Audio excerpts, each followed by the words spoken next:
The Middle East has descended into a huge diplomatic row. Some people are calling this the biggest political crisis to hit the Middle East in years.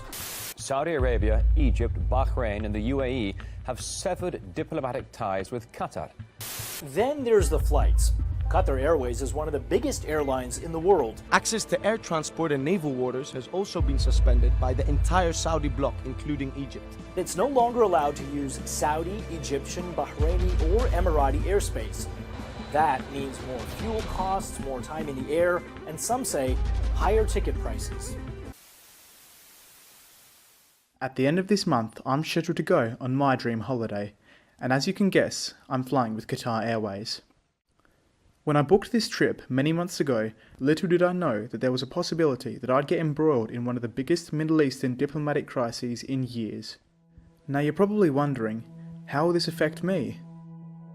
On the 30th of June, I'll be departing Adelaide for Athens in Greece. Given that I'm flying with Qatar Airways, I'll be stopping off in Doha, the capital of Qatar.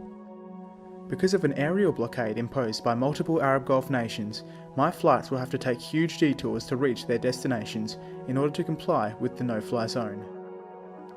When I first read about the Gulf crisis, I didn't think too much about it, but as I learned more about the issue, it became apparent that this may affect my journey from Australia to Greece. How would my flights be affected by this crisis? How late would I arrive into Athens? Would I make my connecting flight in Doha? Or even worse, would I make it to Greece at all? I'm scheduled to take off from Adelaide at 10:25 p.m. with a 6 a.m. arrival time in Doha the next morning. This leaves me with 1 hour and 15 minutes to disembark, clear customs security and immigration, then finally board my flight. I would have had a comfortable 2.5 hours of transfer time, but because of the aerial blockade, the duration of my flight to Doha has increased. I now have serious doubts about whether I'll make the connecting flight to Athens.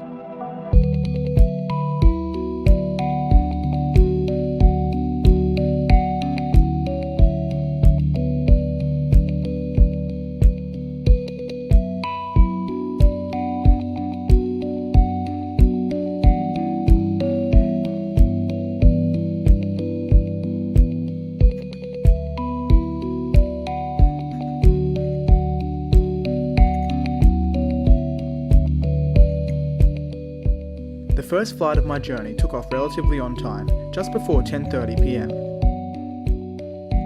Half an hour before we landed, I accessed the in-flight map from my seat computer. Our flight had avoided United Arab Emirates and surrounding airspace. This was clearly due to the aerial blockade. We landed in Doha about half an hour ahead of schedule at 5:30 in the morning, and I felt rather optimistic that we'd make our next flight. It took longer than normal to disembark, however, eating away precious time. Our plane had to halt at a parking bay rather than a regular gate, leaving us passengers to catch a bus to the main terminal.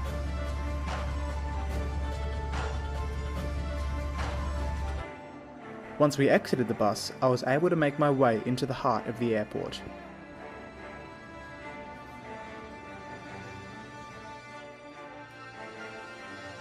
Just outside the first customs security checkpoint, we were asked to stop filming immediately. Turn off cameras. The security checkpoint was yet another time-consuming process and left me with even less time to make my flight to Athens. The gate number was D4, located at the end of one of the biggest airports in the world. I then had to take an internal train down the terminal to get as close to the D section of gates as possible. The train proved to be much quicker than the bus, but I was still left with a lengthy walk to the end of the airport.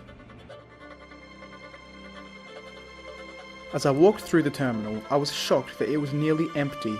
This was surely a result of the Gulf crisis. I can only imagine the financial ramifications this is having on Qatar Airways. In the end, I made my flight to Athens with mere minutes to spare. Had our initial flight from Adelaide not landed in Doha ahead of schedule, there would have been no chance that I'd make my flight to Athens.